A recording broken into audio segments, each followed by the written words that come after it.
1-ാം തീയതി കഴിഞ്ഞിട്ട് 4-5 ദിവസമായി. വീട്ടിൽ ഭാര്യയും പിള്ളേരും ഒക്കെ ഉള്ളതാ. ശമ്പളത്തിനാണേൽ 2 ദിവസം കൂടി കഴിയും. അത്യാവശ്യമാണേൽ 2 ടിൻ എണ്ണ എടുത്തോണ്ട് പോകും. എണ്ണയോ? ഈ എണ്ണ കൊണ്ടുപോയി ഞാനെന്തോ എടുക്കാനാ?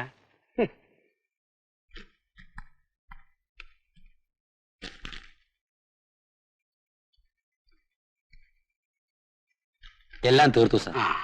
ഇന്നലെ രാത്രി ഒരു പോളെ കണ്ണടച്ചിട്ട്. അധ്വാനിക്കണം കുട്ടി. അധ്വാനിച്ചെങ്കിൽ മാത്രമേ മുന്നോട്ട് വരാൻ കഴിയൂ.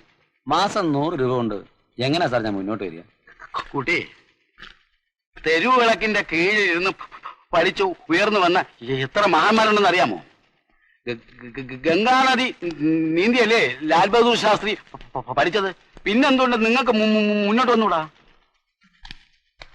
സാർ, എന്നെ ഒന്ന് സഹായിച്ചേ പറ്റൂ. ഗതികേടുകൊണ്ട് പറയാ സാർ, എനിക്കൊരു 200 രൂപ തരണം. 200 രൂപയോ? എണ്ണയുടെ വില ഇപ്പോഴും പൊങ്ങിയിട്ടില്ല. അങ്ങനെ പറയരുത് സാർ, ഇതെന്റെ അഭിമാന പ്രശ്നമാണ്.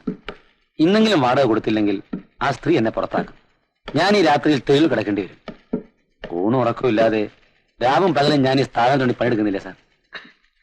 കുട്ടി, ഈ സ്ഥാപനത്തിലുള്ള എല്ലാരെയും സഹായിക്കണമെന്ന് എനിക്ക് ആഗ്രഹമുണ്ട്. പക്ഷേ ഇവിടെയുള്ള ഓരോരുത്തരുടെയും ഓരോ ഫയലുകൾ അദ്ദേഹം എന്നെ ഏൽപ്പിച്ചിട്ടുണ്ട്. കുട്ടിയുടെ ഫയലിൽ എന്താണ് എഴുതിക്കണമെന്ന് അറിയാമോ? എന്റെ ക്യാമറയുടെ കാശ് ഈടാകാതെ ഒരു കാരണവശാലും കൃഷ്ണൻകുട്ടിക്ക് മാസം 100 രൂപയ്ക്കപ്പുറം കൊടുക്കാൻ പാടില്ല, എന്ത് പണി ചെയ്താലും. എനിക്ക് ആ വലിയ മനുഷ്യനെ ഒന്ന് കാണാൻ പറ്റുമോ? ഇരിഞ്ഞാലക്കുടയിലും തലയോല പറമ്പിലുമുള്ള ഓയിൽ കമ്പനികളിൽ 1.5 മാസമായിട്ട് സമരം നടക്കുകയല്ലേ. അതിന്റെ ഒത്തുതീർപ്പിന് വേണ്ടി യൂണിയൻകാരെ കാണാൻ ടിവിയിൽ പോയിരിക്കുക.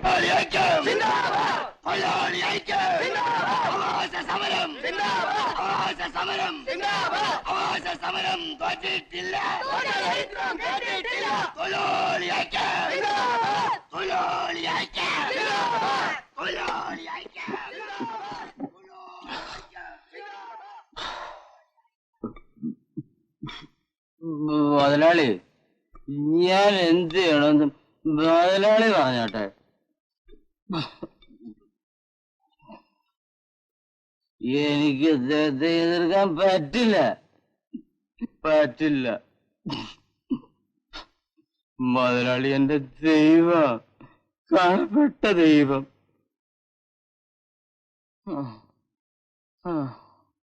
ഞാൻ മുതലാളിയുടെ ജോലിക്കാരനായപ്പോഴാ യൂണിയൻ സെക്രട്ടറി ആയത്.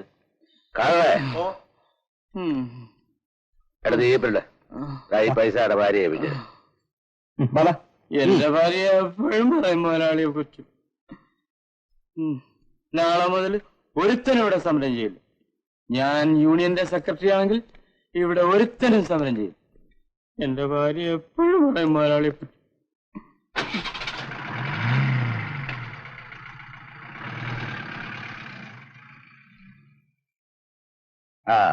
വരണം. എന്താ കൃഷ്ണൻകുട്ടി, സുഖമല്ലേ? സുഖമല്ല, എനിക്ക് കുറച്ച് കാര്യങ്ങൾ പറയാനുണ്ട്.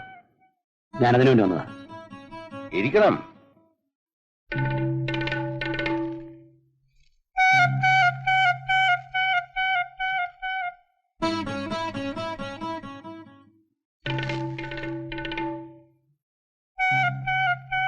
കൃഷ്ണൻകുട്ടിക്ക് എന്താ ഒരു വിഷമമുള്ള പോലെ? ധൈര്യമായിട്ടിരിക്കൂ. ഈ സ്ഥാപനം എന്ന് പറയുന്നത് നിങ്ങളുടെ സ്ഥാപനമാണ്. ഇതിന്റെ ഉയർച്ച എന്ന് പറയുന്നത് നിങ്ങളുടെ ഉയർച്ചയാണ്, നിങ്ങളുടേത് മാത്രം. കൃഷ്ണൻകുട്ടി മദ്യപിക്കുവോ? മദ്യപിക്കാം.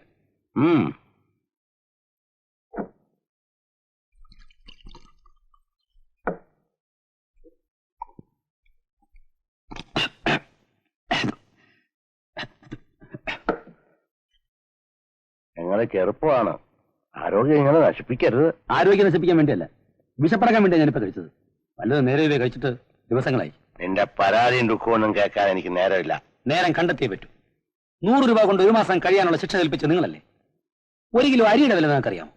തുണി കഴുകാനുള്ള സോപ്പിന്റെ വില നിങ്ങൾക്കറിയാം? വെറും വെളിച്ചെണ്ണയുടെ വിലയല്ലാതെ നിങ്ങൾക്ക് എന്തെങ്കിലും അറിയാം? എഴുന്നേക്കടാ നായേ. ഇനി നീ ജോലി ചെയ്യണ്ട. നിന്നെ പോലെ 1000 എണ്ണത്തിന്റെ വിലയ്ക്ക് വാങ്ങിക്കാൻ എനിക്ക് പറ്റും. പിന്നൊരു കാര്യം, എന്നോട് സംസാരിക്കുന്ന വളരെ സൂക്ഷിച്ചു വേണം. നാളത്തെ പ്രഭാതം നീ കാണണോ വേണ്ടയോ എന്ന് ഞാൻ തീരുമാനിക്കും. എനിക്ക് കാശാടോ. തന്റെ ഭാര്യയ്ക്ക് വേണ്ടി നാട്ടുകാരുടെ തല്ല് ഞാൻ കൊണ്ടില്ലേ? തന്റെ വെളിച്ചെണ്ണയും കൊണ്ട് രാവും പകലും നാട് നീള ഞാൻ അലഞ്ഞില്ലേ? ഞാൻ എന്റെ ഉള്ളിൽ മുഴുവൻ വിശപ്പാണ്. ഓരോരുത്തന്മാർക്ക് വാരി കോരി കൊടുക്കുന്ന കള്ളിന്റെ കാശെങ്കിലും എനിക്ക് താടോ.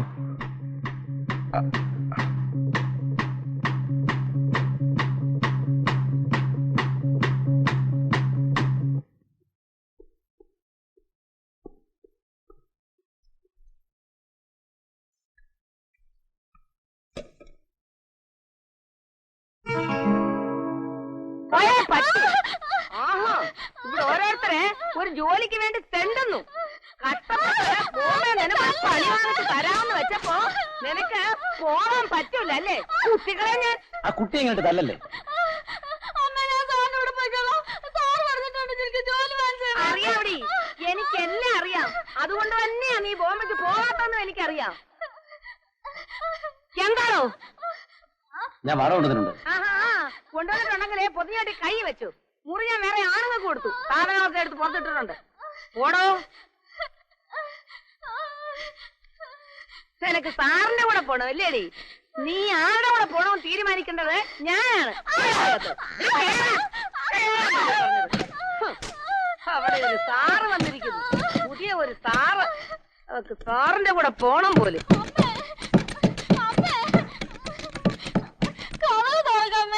എനിക്ക് ബോംബെക്ക് പോകണ്ട, ഞാൻ എവിടെയെങ്കിലും പോയിക്കോളാം.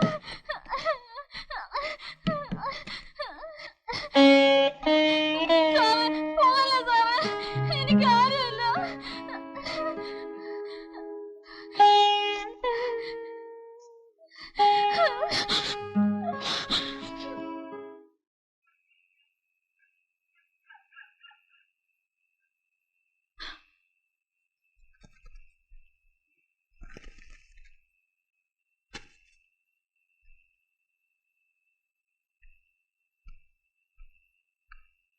ഒരു സോഡ.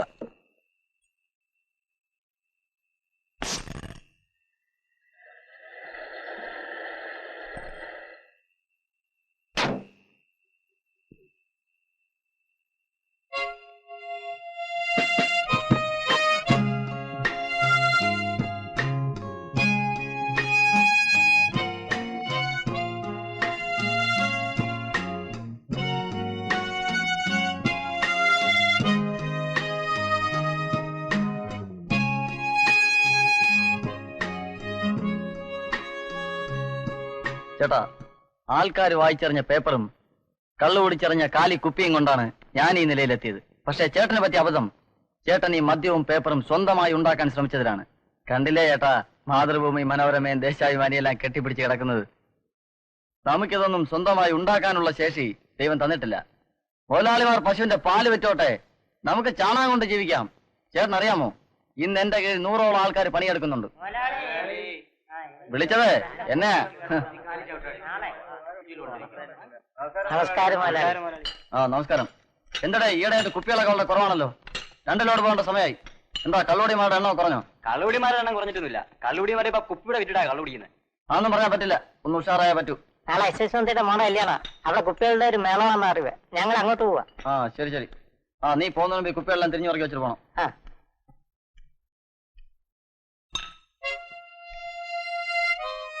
ചേട്ടാ, പണ്ട് എനിക്ക് മുതലാളിന്ന് വിളിക്കാൻ ബുദ്ധിമുട്ടുണ്ടായിരുന്നു. പക്ഷേ ഇന്ന് എന്നെ പലരും മുതലാളിന്ന് വിളിക്കുമ്പോൾ എനിക്കത് കേൾക്കാൻ ഒരു സുഖമുണ്ട്. നമുക്കെല്ലാവർക്കും മുതലാളിമാരാണ്ടേ?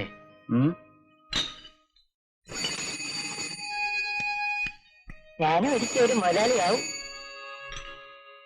ഹലോ, അതെ, എത്ര ലോഡ്? മഴയായതുകൊണ്ട് ചാക്കുണങ്ങാൻ ഇത്തിരി താമസമുണ്ട്. ആ ശരി.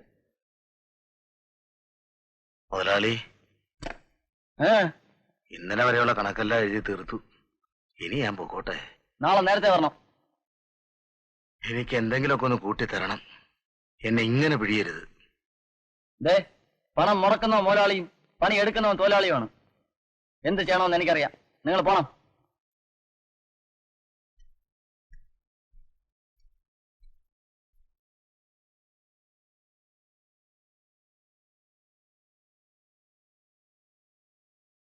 എന്നെ മനസ്സിലായില്ലേ? മിസ്റ്റർ സദാനന്ദൻ, നമ്മൾ തമ്മിൽ കണ്ടിട്ടുമില്ല കേട്ടിട്ടുമില്ല. സൂക്ഷിച്ചു നോക്കൂ. അയ്യോ, സദാനന്ദൻ അല്ലയാ പോയത്? ആ, കാലം മാറി, കഥ മാറി. ആ, അത് പോട്ടെ. ചേട്ടാ, എനിക്കൊരു പത്രം തുടങ്ങണം. ബോംബെയിലും കൽക്കത്തയിലുള്ള എന്റെ ബിസിനസ് സുഹൃത്തുക്കൾ പറഞ്ഞു ഒരു പത്രം തുടങ്ങാൻ. വായിച്ചു തീർന്ന മണമില്ലാത്ത പത്രങ്ങൾ വിറ്റ് എനിക്ക് ഒരു പുതിയ മണമുള്ള ഒരു പുതിയ പത്രം തുടങ്ങണം. ചേട്ടനായിരിക്കും എന്റെ പത്രാധിപർ. ഇപ്പൊ എന്റെ കാശുണ്ട്, ചേട്ടന്റെ കഴിവുണ്ട്. എന്തു പറയുന്നു?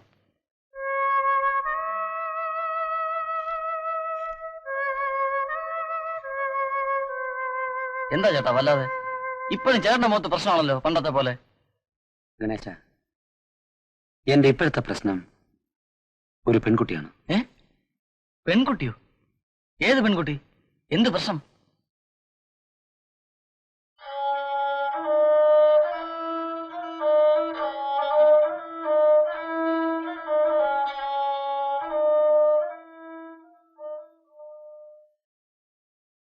ഇതാണ് ഗണേശ ആ കുട്ടിയുടെ ചുറ്റുപാട്. ഞാൻ ഏറ്റു. ആ കുട്ടിയെ ഞാൻ രക്ഷിക്കാം. പക്ഷെ രക്ഷിച്ചാൽ ചേട്ടൻ എന്ത് ചെയ്യും? അവൾ രക്ഷപ്പെട്ടാ മതി. എനിക്ക് പ്രത്യേകിച്ചൊന്നും ചെയ്യാനില്ല. ആ, എന്നാ പിന്നെ വിട്. തേങ്ങ എറിഞ്ഞാൽ പൊട്ടണം, അല്ലെങ്കിൽ അറിയാൻ പോരുത്. ആ കുട്ടിയെ രക്ഷിച്ചാൽ ചേട്ടൻ ഏറ്റെടുക്കാം. ഏറ്റെടുക്കാം. എങ്കിൽ മുത്തു ബോംബെയിൽ പോവില്ല. ഇന്ന് എന്റെ കയ്യിൽ അതിനുള്ള ആൾക്കാരുണ്ട്. ചേട്ടൻ അറിയാമോ? ജഗമ്മ എന്റെ പണിക്കാരിയാ. 4 ഒത്താണുങ്ങൾ ചേരുന്ന ബലമാ അവർക്ക്. 3 കുത്തുകേസിലെ പ്രതിയുമാ. കേശവനെ കണ്ട രോഗിയാണെന്ന് തോന്നുന്നു. പക്ഷെ ആള് മർമാണിയാ. കേശവൻ മർമ്മ നോക്കി തല്ലിയാലുണ്ടല്ലോ. 3 വർഷമായിട്ട് എനിക്ക് മമ്മനെ അറിയാം. എനിക്ക് വേണ്ടി ജീവൻ കളയാൻ പോലും അവൻ തയ്യാറാണ്. ടൗണിലെ 1-ാം നമ്പർ കേടിയാ. ഗുണ്ടുപണി. അവന്റെ ശരീരമേ ചെറുതുള്ളൂ, പക്ഷെ മനസ്സ് വലുതാ. എന്തെന്ത് അവസരങ്ങളിൽ അവൻ എനിക്ക് ഉപയോഗിച്ചിട്ടുണ്ടെന്നോ? ചേട്ടാ, ഇവരുടെയൊക്കെ വേഷമേ മുഷിഞ്ഞിട്ടുള്ളൂ. മനസ്സ് ശുദ്ധമാണ്, പരിശുദ്ധമാണ്. അമ്മൻ കോവിലിന്റെ ഉത്സവല്ലേ? വരട്ടെ.